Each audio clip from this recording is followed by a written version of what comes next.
If you're a bottling, get Yosef Yafi. You don't need to know anything. He knows it all. I needed a number, very important today. You know it, boom. He knows everything. Yosef, keep it up. I need a whole oil here. It's a pleasure to have you come all the way from Muncie with Rabbi Fried. Pleasure to have such distinguished people. You know what chusim you get? A trip from Muncie. I don't. A Muncie to me is like, it's a big schus. Just every inch of that trip is going to give you olam haba. You can't imagine. Farish Shloima in Parashas Eikev speaks about how every tiny thing you do these days you've got to be mashim that.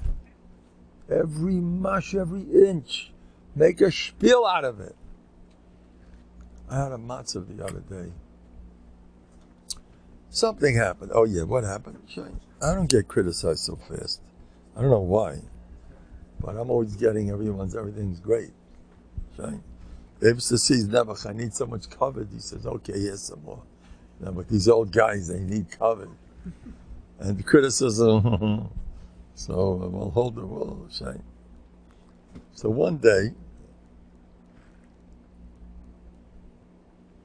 somebody, a little kid told me something sharp. It was a little inappropriate also.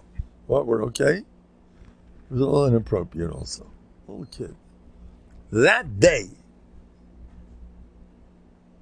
something else happened. Someone criticized. Oh, so I was going to tell it over. It was a cute story. I said, what are you telling over that story for? Just yesterday you had covered Malachim. Why did you tell that story over? This is interesting. You know, people sit on negatives by habit. They don't. I'm having nisim galuyim. Somebody in my family was having a lot of pain, and I was davening, and it went on for a long time. Suddenly, the pain disappeared. At least write it down. It goes over your head. It's like nothing happened. If you have every day, you have to sit down and write 10 good things that happened that day. That'll give you mut. It'll give you chiyas. Give you simcha. Yeah, write down. Now, Rabbi Miller. Now, I don't look too much at other. I stick to my bטחון weekly. I have my notes for my Rabbeim. I have enough work. I don't go shopping around much. Very little in other pastures. I respect everybody. I don't have the time for this. People. Anyway. But I decided, Rabbi Miller, I have a soft spot for Rabbi Miller, especially since I like his grandchildren a lot. And so Rabbi Miller is Rabbi Miller. In my books, he's not shy. Especially since he bases, I'm in the same school as him, Chovas HaLevavos. I'm a Talmud of the Chovas HaLevavos. And so I came to my own conclusion. What's Elul? Say thank you 24/7. That's Elul. What else? And I got riots all over the place. Just say thank you. Cut it out.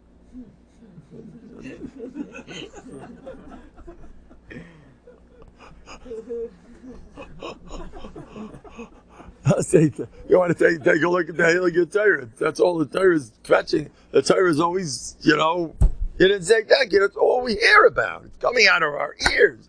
You didn't say thank you here. You're stretching it. Shemais doesn't have that stuff all over the place. Misleading him, stretching. That's what it's all about. The whole Torah. That's the chait. By the way, in the Haim, back in Europe before the war, when they used to say zindigin, it meant complaining. Just zindigin, sinning.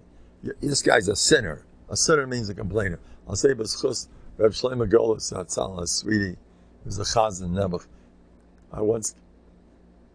He was a cute fellow. Nebuch, he had a hard life. My holy parents used to keep him over the house, keep him for Shabbos. They used to eat with us. As soon as we poured a little bit, something, they used to scream, "Gilo, mix it up." Like he was a funny person. You barely poured anything. And he screamed, "Yeah, enough." And he used to laugh in his hat. The first time I met him, there was a thing stuck in his hat. And I picked it up. I wanted to know, whose hat is this? And it said on it, it was in shul, like H-E-L-L, it's yours. Put it back. I said, who's this guy? Who's this guy? They said, that's Mr. Golis. Oh, sweetie.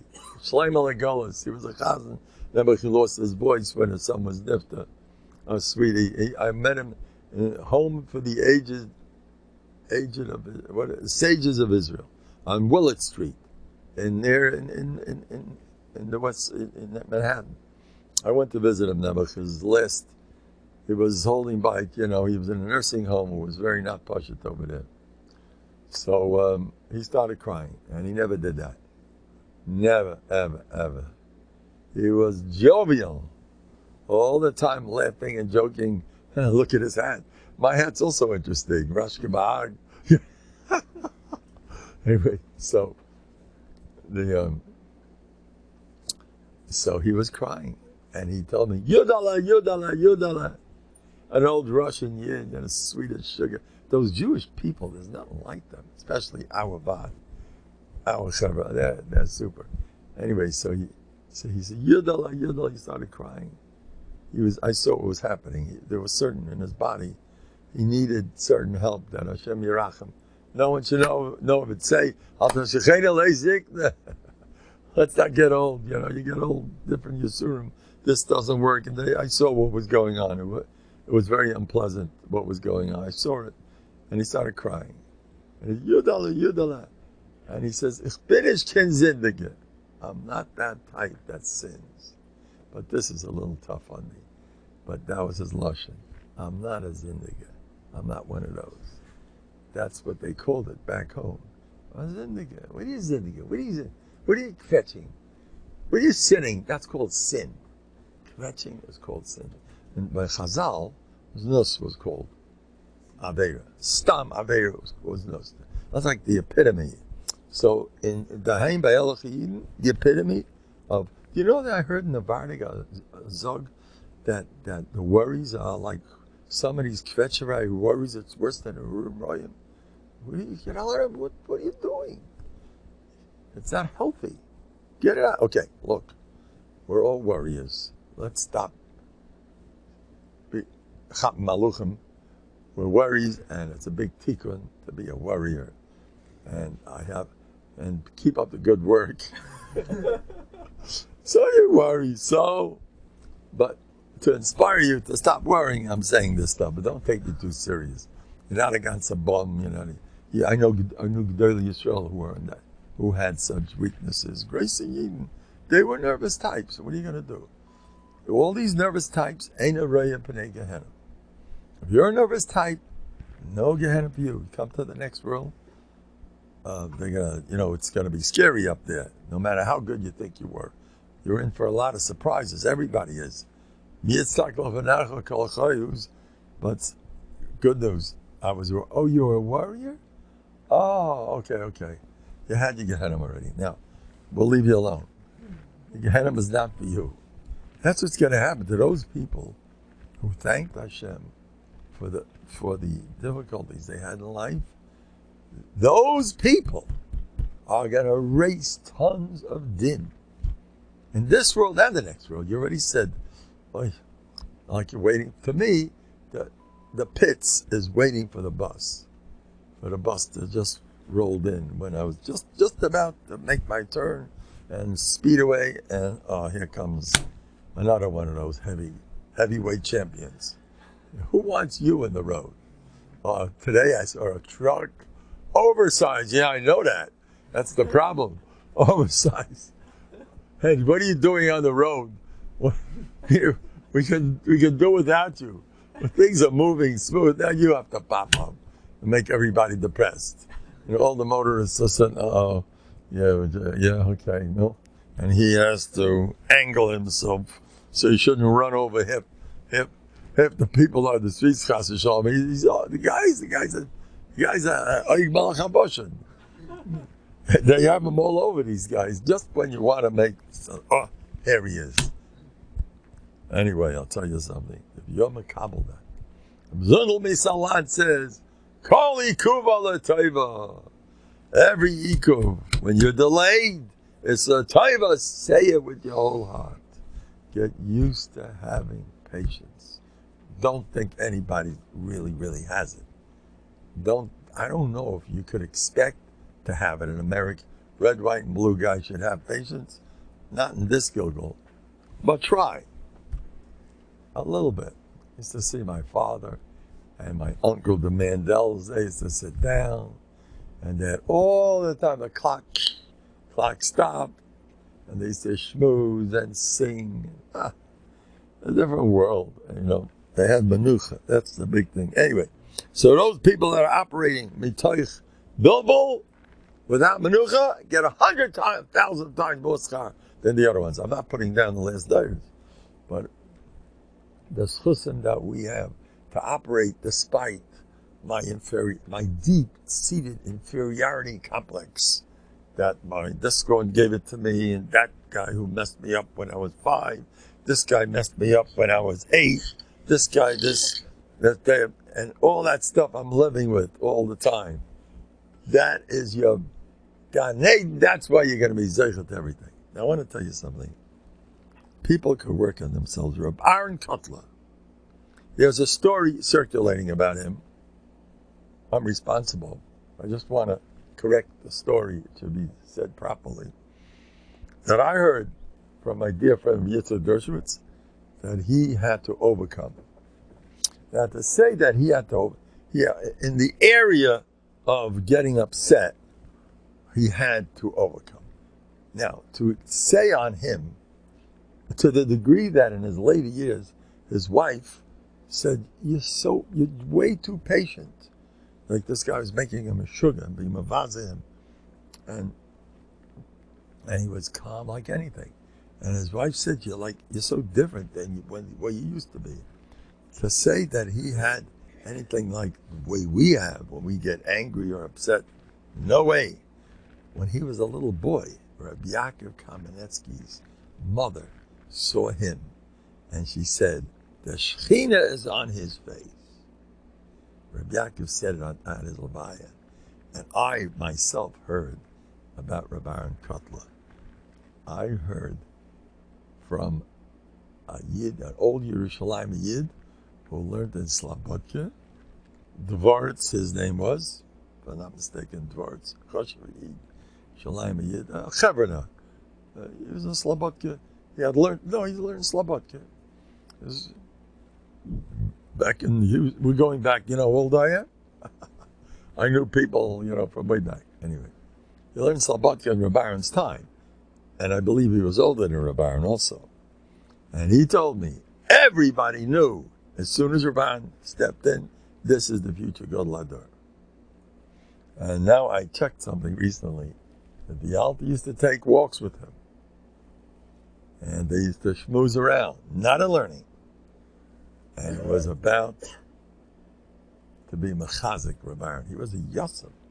All those that the Alta, Rabbi Aaron was around before he came to Slobodka. He was a Baruch Baz Yeshiva. He was in other places. And Rabbi and Alta and Slobodka, there was a war going on between the Haskalah and the Musanikas especially. They were at a war. The Alta and Slobodka was good. Alta from Novandig. They went to war against the Haskalah.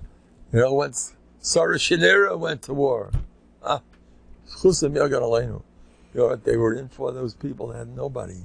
The Klal Yisrael was going down. It was a pachad what went on, and they fought, each in his own way. Anyway, so the Alpha said that anybody with a good head was in hot soup. The Haskalah was going to get him. That's why the Alta from Novandig decided we got to make yeshivas everywhere. Who was it? Trotsky? Who was that Yiddish? Trotsky was the guy. Trotsky was thrown out of a yeshiva. Trotsky was in a yeshiva, they kicked him out. What? Label Trotsky. What he did, when he messed up, if they would have had a yeshiva, it was Makaravim, for what the world would look like. So the Alta from Novandig became very involved in the Zikya Rabim. There's so many neshamas being lost, and he went to yeshiva normally, what it would have looked like. Anyway, so the Alter Slobodka had his eyes on. Do you know Reb Baron's older sister raised him? When he was 9 years old, 3 years old, he lost his mother. 9 years old, he lost his father. Or the other way around? Whatever. He lost them both. And his older sister raised him. And she had secular ideas. And she wanted him to go out to the world. No one will ever hear of you. It's a true story. I just spoke with one of the most choshev Einiklach of Reb Baron, Adam Godel, from Yerushalayim, Rosh Hashiva. He told me that, she used to write him letters, and the Alter Slobodka intercepted all those letters. He never got the letters because the letters were poison. And she cared for him. She was his mother. Imagine, she wasn't just a sister. She was his mother. Because he didn't have parents, she raised him. And he loved her. This secularized sister who wanted him to go and become a doctor, whatever, I don't know what.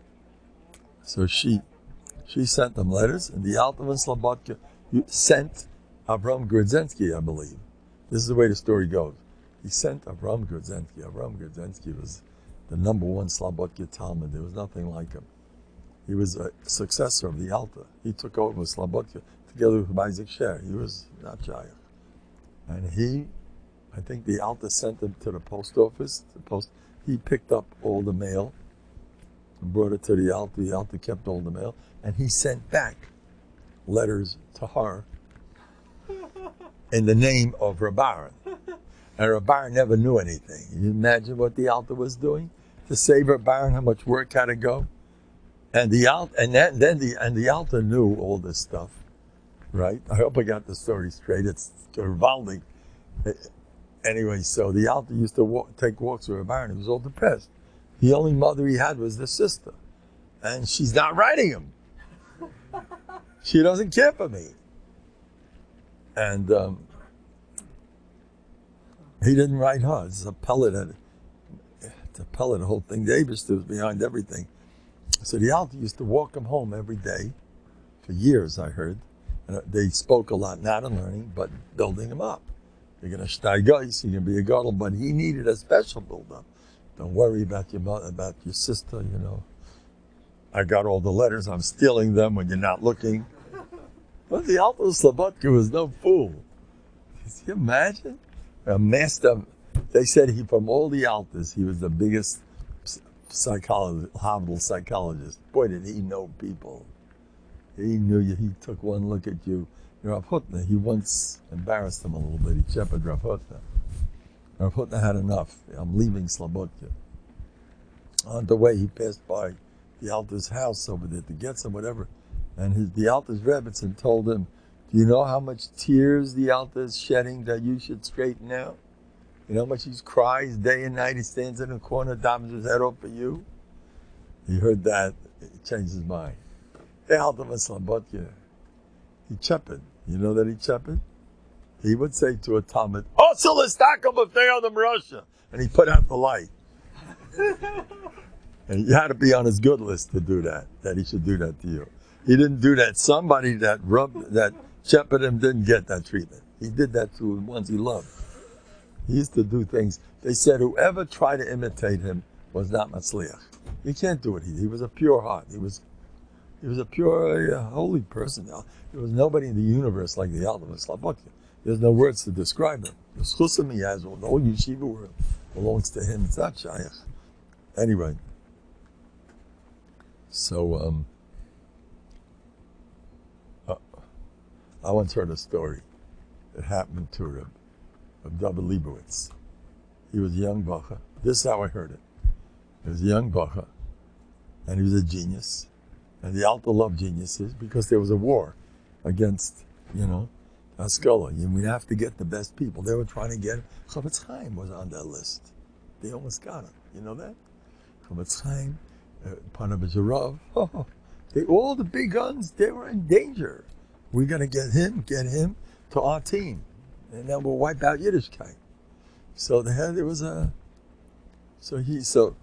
on Purim when Reb Henoch Leibowitz, David Leibowitz, rolled in a nephew to Chavetz Chaim. Yalta was very close with the Chavetz Chaim. Chavetz Chaim used to collect for Rabin and Slobodka. Slobodka, he liked Novandig a lot. He liked, the Chavetz Chaim. He once saved Slobodka. Slobodka was about to go broke. Slobodka was about to close until they suddenly got a donation from Anonymous.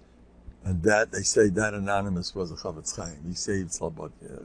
Anyway, so Alter had to consult. In Avodas Hashem, he used to go to him. Anyway, so it comes Purim, and suddenly this genius, Henoch Leibowitz, comes in, and the Alter is flanked by his Talmidim having a Purim suit, and suddenly he sees him, and he says, "What are you doing here?" He tells him, "What are you doing here? Who wants you here? Why don't you go home in front of everybody? Go home. Get lost. We don't want you." "I'm doing fine." And he thought Alter was going to embrace him. He loved Elohim. He used to take them, and he treated them like a father.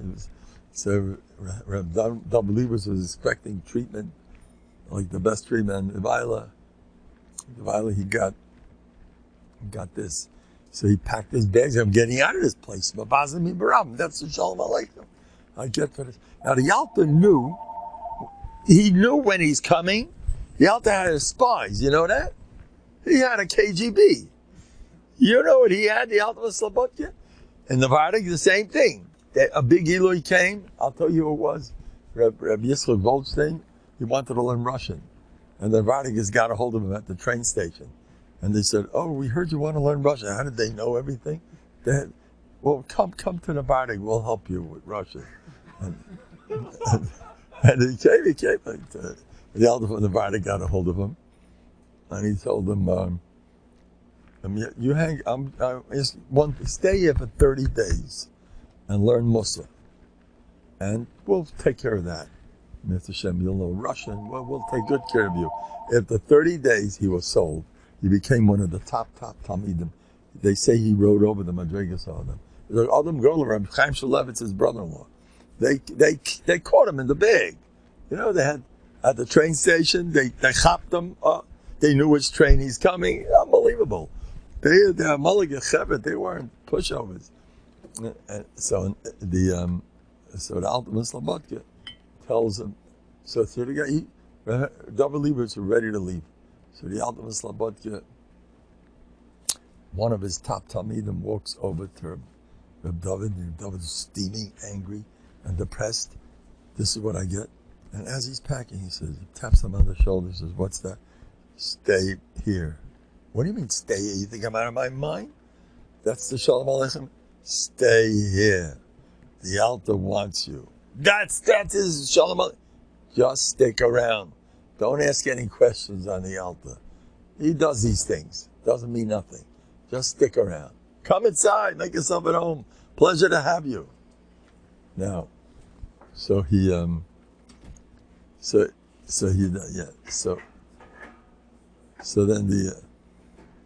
next time he's in the hall. So he stays around. He meets him in the hallway one day. As soon as he meets him in the hallway, the Alter, "You're still here? You're still here? Didn't I tell you to get lost? We don't want you here. What are you doing here? I said leave. Go home. We don't need you, Bechlal. We're doing fine. We got ganz fine Elohim. We have Rabbaran. We have Rabot." That I'm adding. Whatever he told them there. "We don't need you. You're fine." He heard that. He had enough. That's the second time. This is the pits. He packs his bags again. Again, he gets a tap on the shoulder. "Don't you leave. Did you see what? Don't you leave. Don't ask any questions on the Alter. He wants you." "How do you?" "Well, he wants me." "He wants you. Stay." And this happened again and again, a song and dance for a year. He made Reb Henoch tight, Reb David Leibowitz. He made him tight Meshuggah. Like, what does this man want from me? At the end of the year, he suddenly turned around. He was makar of him like nobody. And he took him into, he once made a vad. that when Rabbi was missing, he made the whole vat l'kvaydai. By pocket David. David's missing. Now why did he do this? I don't want to get it. I don't know. They say that he had to make sure to work with somebody, he had to be the boss, or else you're talking to the wall. If you have a young upstart, somebody with maybe too much self-esteem, you're not gaining anywhere with him. He doesn't know his place. That's what I heard. I don't know. It's very possible. I know in Chaim Berlin they did things like this. I used to learn there's one of the tricks that Tanaim used to do to get somebody to be nichna, to Gemara, think about a comment, and tell me, can you please do me a favor? I'm going to tell you teretz to your kasha. First fold that my towel for me. Yeah, do this for me, do that for me. You did that? Okay, now I'll tell you a teretz. When you do an action of achna, then you got ears for the person you did it. Rabbeim do this. I know Rebbe, he's gavaldig. You know what he does to get the kids to know that place? He says, okay, you'll carry my briefcase. You're going to do this. It's machmir, a person, when you do it. Sintas Atamalam. Anyway, let's get back. Today, I get a phone call. L'chaim.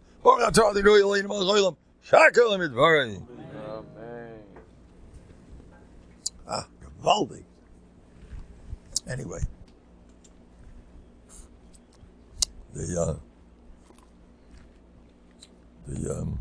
I got a phone call from the head counselor, a manal of a beautiful summer camp.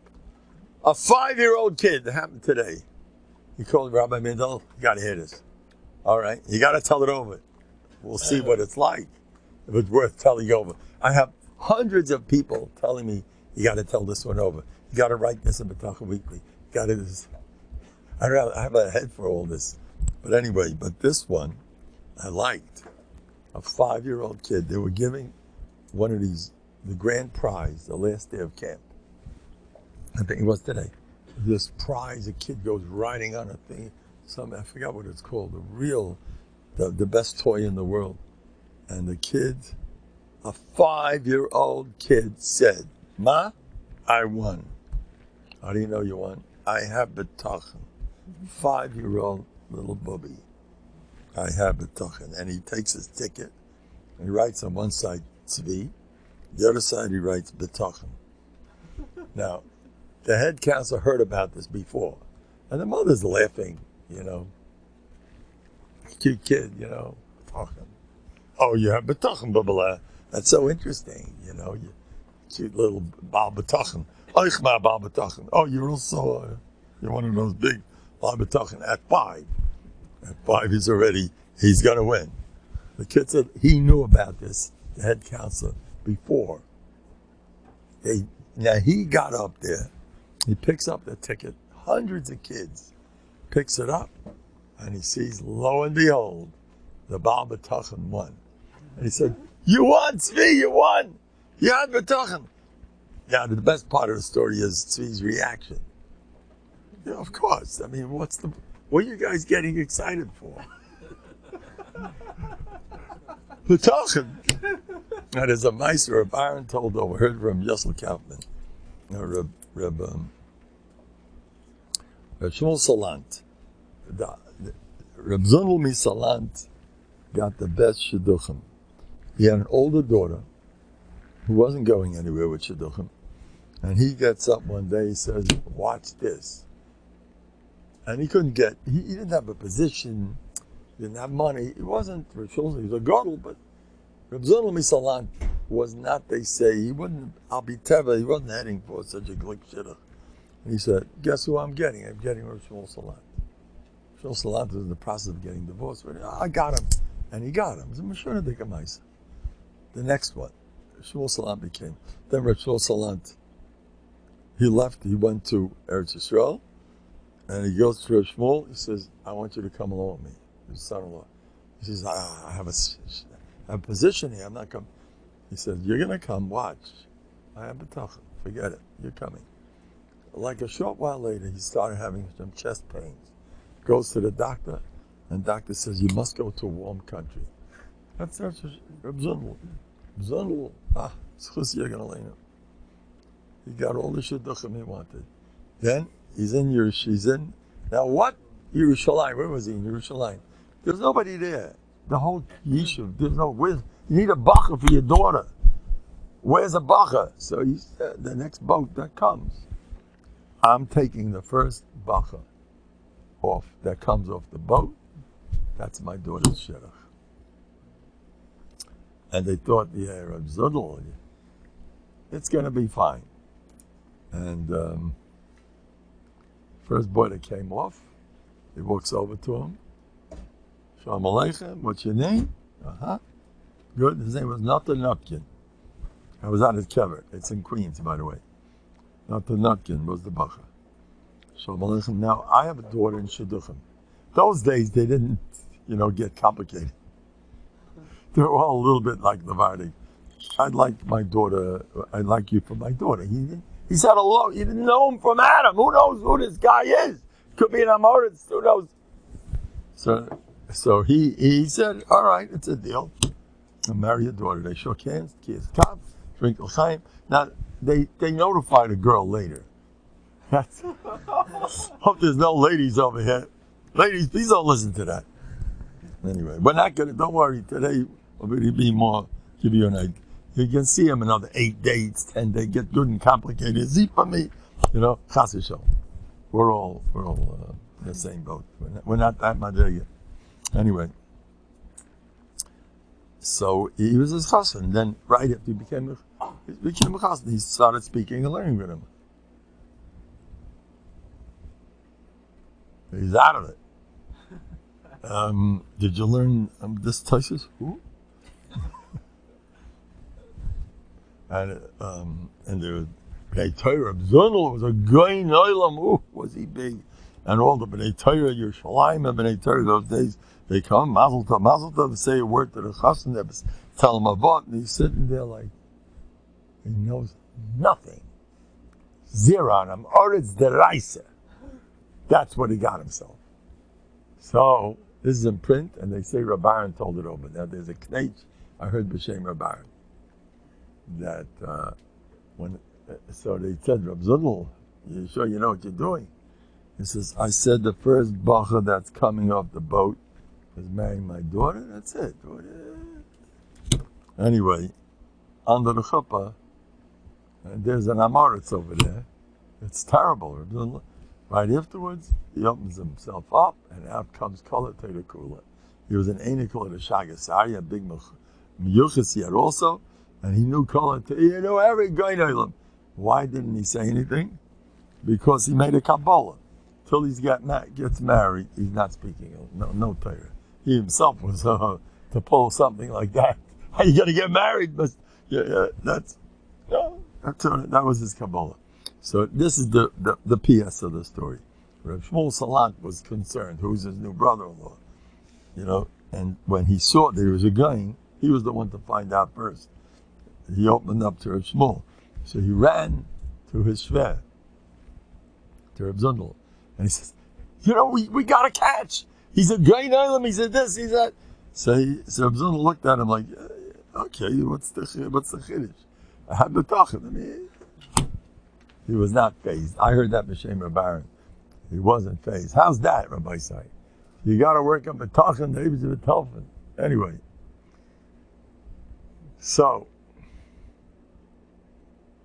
now, the Tiferes Shleima says that every tiny move you make, Bizmanenu, you have to value it. In his time, I am very, very big into that. I recommend it. It's Elul. I go around all day saying, thank you, that I want to have a good Elul. Sit on yourself. Do it day and night. Maybe it'll kick in. People are so, you got to make it. What make it? I made it. I care about Elul. If you care, you talk about Elul. You talk about it. You care about it. It's big stuff going on. It's very, very important to make a big spiel. And I'm going to tell you a story that happened to this woman. This is a story. It's a true story. This woman was not getting along with her husband. terrible, killing each other. Oh, why did I marry you? And why did I marry you? Bickering.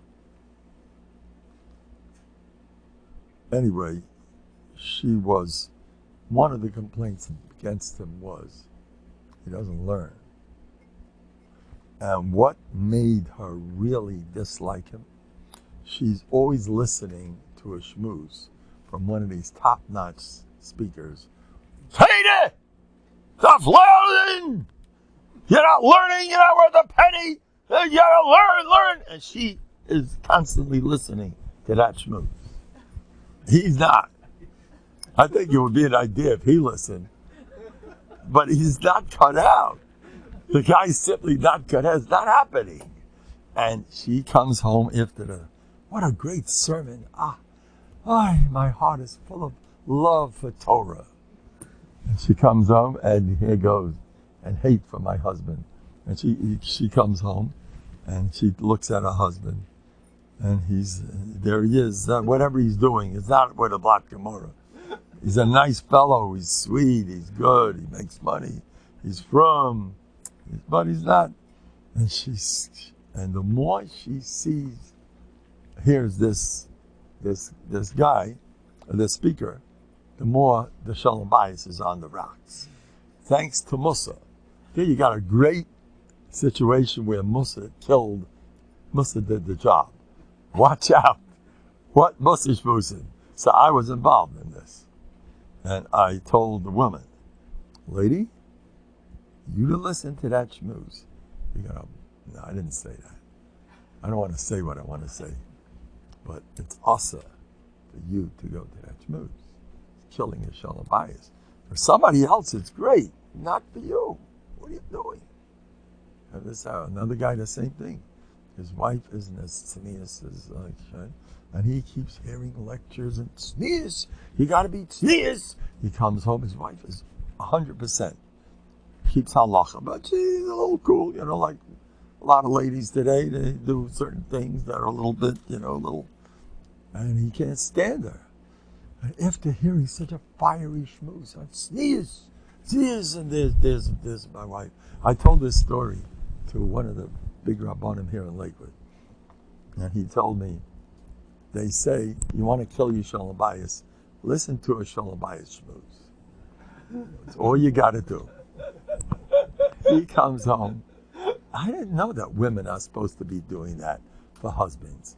And look what I got messed up with. He spoke so much. And the lady, I didn't know men are supposed to be, what kind of husband I fall into? They were happy until they listened to, don't listen to these marital, keep away. In Novanik, they had a good life. They couldn't care less. Now I'm speaking to men, I'm not speaking to ladies. If the ladies want, I'll change my nusach for them. But I'll tell you for the men, I'm dead serious. They never even knew what a lady's supposed to do for them. Who cares? Am I doing my job? It's all they care about. There is such a thing in the Novanik world of giving tzedakah. Not so simple. My Slobodka connection did not believe it. Any tzedakah for anybody, not a son-in-law, no tzedakah, out of here. You don't belong here. No tzedakah, you're not made derech a son-in-law. Bug off. Your son is already this age. Don't you become a whole? We have to straighten you out. Keep out of that stuff.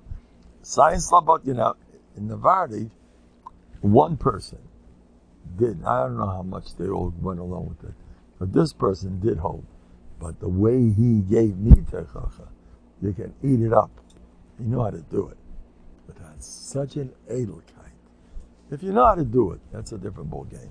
Make sure. Probably you don't. It's better. The Alter from the Vedic says, if you noticed anything negative about a person, you have a serious problem. What did you notice? What? Well, she's not so good. She's not. Whoa. Why did you notice that? What are you all about? You don't. Hey, look at it. Chazal say, "Kol ha'paisel b'mumei paisel." You know that as a Rebbe, the Rabbim were masking with me. I noticed this several times. How many boys in this class know a ganef?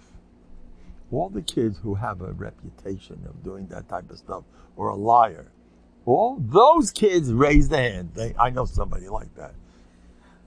And I take a look, I think I know also. I think it's you. I don't say that. I noticed it myself. And my other Rabbim said they had the same experience. If you apostle somebody, means you're, Chazal say, I'm going to tell you, Mike, it just happened yesterday. It's half of a fellow. I asked the boys in my class. I'm giving out prizes this summer for all the boys who learn extra. Whatever you keep in touch with me, I'll give you chocolate bars. Learn extra. 2 things you got to do. Learn extra and daven for the person that you can't stand. I do this in class. Any boy, did you daven for the person you hate? Did you? Okay, here's a chocolate. I'm giving you a slush card. Take care. All right, Pesach. What? Where are the booklets? There is a box over there, no? What happened? He's going to be here soon, Lang. Lang is going to be here soon with a whole... You came... See that, Shkacha? Rabbi Lang, you came just in time. Come inside, enjoy. Okay, now. So, what was I saying? The kids, I asked the kids, who davened for somebody you can't stand? And found, without telling him, or her, it's the sister, the brother, the baby sister, whatever it is. You know that half the kids raised their hands that person suddenly became nice to them. Did you hear that? Chazanish, an eitzah. Chazanish gives an eitzah. You don't like somebody? Daven for him. Daven for the guy you can't stand. I tell over the summer, anybody who davens for the guy you can't stand, dafka for him. You want me to give you my research and the whole tzara, the oiskim, b'torah, b'chesed, and the gula is not here. This concept of caring for someone you don't like, it's so important. Everything's sitting there. Everything, you must go all out for that person. You have to talk about him. It's never enough. It could be a lifetime job. There's somebody, everybody's got somebody in his life that he can't stand. The Abishah made the world like that. It's l'chatchila. Without that, what ilam haba? Kibbutz lama. You don't have any. My latest mifus, I got a phone call today. My mother calls me up. I told her she has a 24-and-a-half-year-old and a 26-year-old, 2 bachrim. And they're not going nowhere with Shidduchim. I says, lady, get positive. She got positive. And just talk positive. Everything's fine. The guys are good. No, never kvetching. And 3 weeks later, he just became a chassan. I just got a message. It's smart. I got another message from Yerushalayim. There's a big Maggid Shir. Yerushalayim is his relative called me up. What did you do to my brother-in-law? He's listening to my stuff in Yiddish or Hebrew, whatever, and about not being afraid of people. He's a big gun. He's not a kid. He's a big Maggid Shir with many Talmidim, with everything. Talmud Chacham, Muflig, Tzaddik. But he's scared, when you see him, he sits like this, and he's not a little kid either. All his life, he's like, he can't open his mouth. So when you're sitting at a family simcha with him, it's, hal b'tisha, it's not pleasant. And he said he's been listening to me, 2 months or so, and he's the life of the party. That's something. There's a lady there. Oh boy. There's a lady who turned around her life. Oh boy. With this. Some people take to it. Well, we have over here Rabbi Fried. He is a real Navardika. He is Mavara. He will take apart. He'll tell you. You guys love him. How many guys you have? 10? 10 guys. Some of them are not consistent. Yeah. He's got 10 people. I don't know how you get away with an hour and a half, 5 days a week. They come in and out a little bit, whatever. He's heavy, and the guys love it. I guess every guy loves it. He takes the guy apart. He proves to you. He's a mavar. Now, in the Vardig, you need a guy who can take you apart. You know what that means? The Stipler once told somebody that, Kuktarein, Rabbi Lang, I want to give you closer to better. Come. So, what do I want to say? Yeah. In the Vardig, there's a picture of Mavara. Mavara is somebody, his name, I forgot his name. you see the Shekhinah on his face, and you see his fire. He's rather well put together, even though he's a Novandiga. I forgot his name. He was a big mavar. No one could pull anything on him. He was a big mavar, Rabbi Avram Grodzinski from Slobodka. You know who must have been a great mavar? Rab Miller. Rab Miller understood. Rab Miller, Mayas Chassid, because I smell it. The truth. He had dak ad shein nivdak. They said in Slobodka. He went through. He had you clear. He tells people, you want to cheer up? Go into a chronic disease hospital and look at them all, chronic disease, whatever. You'll cheer up. What? Is that nice? He was so smart, because all you have to have Rahmanis. When you have Rahmanis, when you cry, Rabbi Yerucham said that the Chassidim are happy when they drink schnapps on Purim. They did a big mitzvah. And us, we're not happy when we kvetch a little bit, because it's not really for Tisha B'Av, it's because your wife picked on you yesterday. So the kvetch is not real. So I'm not so good at that, because nowadays, so what if it's not real? Did you hear what I said? So what if it's not real? You're trying to do the right thing. What's his name? Rav Chatzkel didn't want to be masbid. Rabbi Isaac Sher. It looked funny, because he was from the Mir, and Rabbi Isaac Sher was Slobodka. It was different, abyssal. Everybody masbid. He said later on, because his tears weren't going to be the real thing for Rabbi Isaac Sher, because something else happened in his family that broke him, so it wasn't going to be the real thing. So I just want to say, our olam, it's not for us, any of this stuff. You are perfect. I cried l'shem shamayim. You helped so-and-so because you enjoyed it. You have ants in your pants. You're not really a Baal Chesed. You have ants. Don't listen to that Yetzirah. You're a tzaddik gomer. I had this just yesterday. I spoke to somebody. I screamed at this person is Nebuch. The destruction that this person is causing in the house. Everyone suffers because this person can't believe they're in Kelm instead of knowing they're in America. They take themselves apart. I'm not really. And when I say something nice, I'm also in trouble. You didn't really mean it. You're so skeptical. You got to be a Tomim. I believe all the shvachas they tell me are true, and everything I do is l'shem shamayim. You know, Rabbi Miller told me that's all. He tells these women that weren't wearing shayluch. I believe that's what it was. He doesn't tell them off, but as soon as they make the smallest gesture of improvement, he makes a big spiel out of them like they were always the greatest people. Like, don't address the negative. I heard that in Slobodka was an Aveira. Don't get near negatives. It's poison. Don't touch it. Not yourself, not someone else. Don't worry. If you're negative, leave the spa. Be negative. Join the club. We're all a bunch of schleppers. We're all negative. We're all depressed. Enjoy the club. Don't worry. Don't listen to Mendel. Yesterday to the story about the sheitel. Yeah. The sheitel happened to a relative, somebody who I know, that she did it for cosmetic reasons. Oh. And he was able to chop her eye, and he said, Oh. He said, look, so-and-so put on a sheitel. I'd like to congratulate her. And 1 year, everybody was wearing sheitels. Yes. He told this to me personally when I walked in. We have an Einikel right here. The best of all the Einiklach joins us. It's a beautiful story. Anyway, he told this to me. The mamish this mice. Said, that's the way to go. You catch a dude. This guy had trouble with his kid. His kid was turning over. He's a shrek. This kid was mamish looking at Kol Dover Asa. By the way, I have a letter from somebody. I told him to be positive. This kid was the biggest mechutzah in the family. And he was fighting with his siblings. And I said, don't you dare say another word. He wrote down my whole plan. No kas, only positive to him and behind him. And the third thing, I forgot what it was. He followed my rules.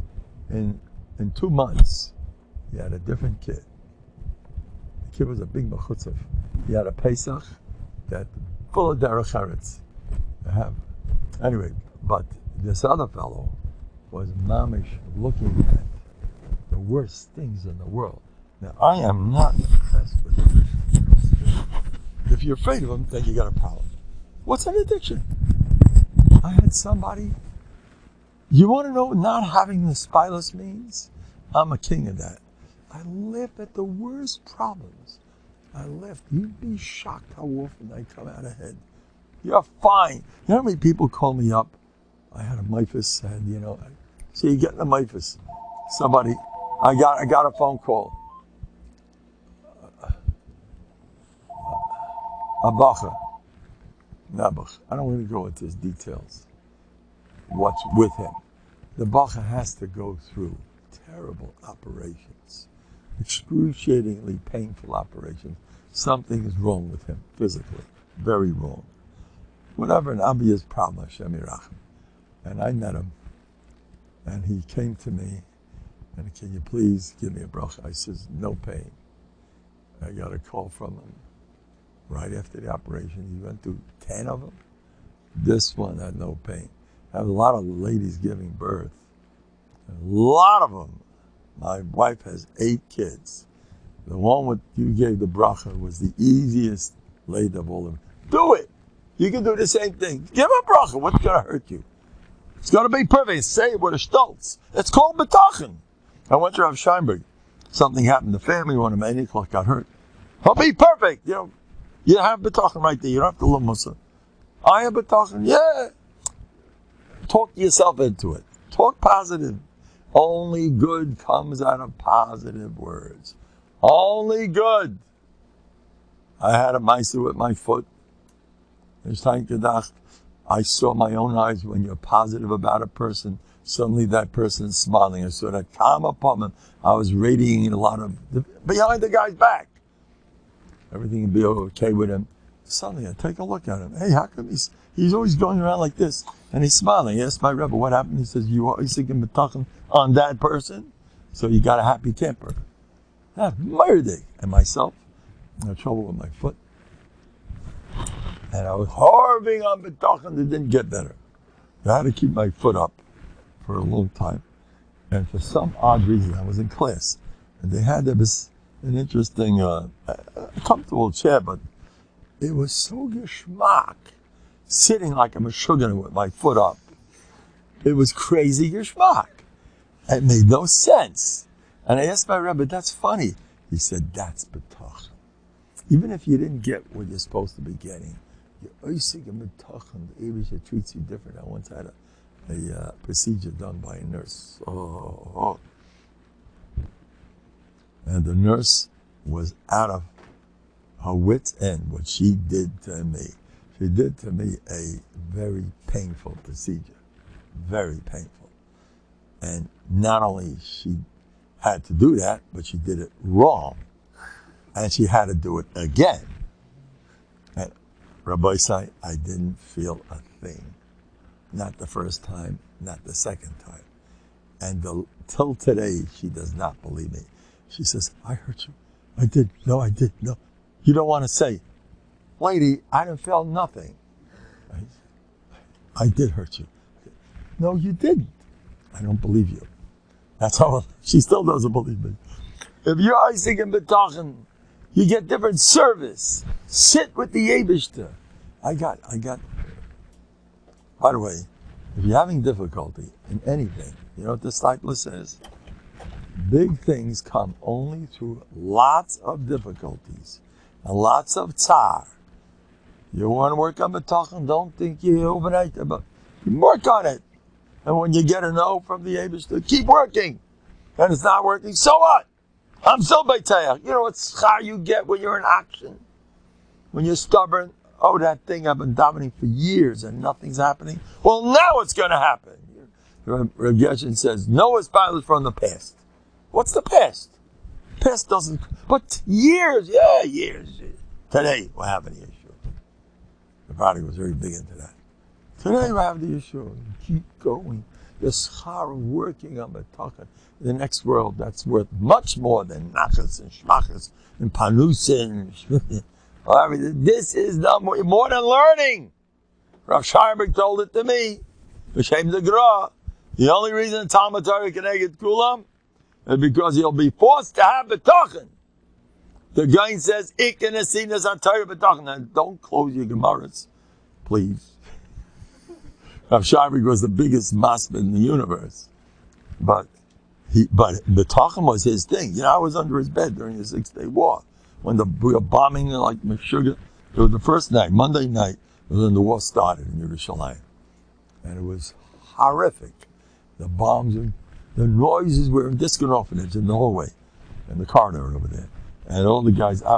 Everybody got himself a mattress away from the windows. The windows were the windows. Watch out, glass. So I was a battling. It's good to be a battling because I was the only guy that couldn't find a place because I woke up late. Oh, we're going to sleep now. Oh, we're going to sleep. No one really slept, but at least it was dark. The whole Yerushalayim was a blackout. It was a blackout for weeks before the war because they were scared just in case they'll start. So anyway, I couldn't find a place. So I put the mattress right next to Rav Scheinberg's bed. He had a bed. We all had mattresses. 40 bachrim in between the and the bombs are falling stronger and stronger. And I said, Vidui. And I said, I felt sorry my parents would have to lose me. That's what bothered me. I'm such a nice kid. So I'm not going to have to lose me at such a young age. You know, I remember that bothered me. My parents had sent me a ticket. They should have a lifting again. They wanted to save me. And I was a little interesting kid. And I stayed. Everybody was running away. They knew the war was breaking out. They disappeared. They went to England, to Schneider's Yeshiva. That's where Rav Scheinberg's boys went mainly. And then after the war, they came back. But they all left. A lot of guys left. And Rav Scheinberg got up. I was there in Mattersdorf when he announced that he said, nobody leave. Nothing's going to happen. And I am Einiklach.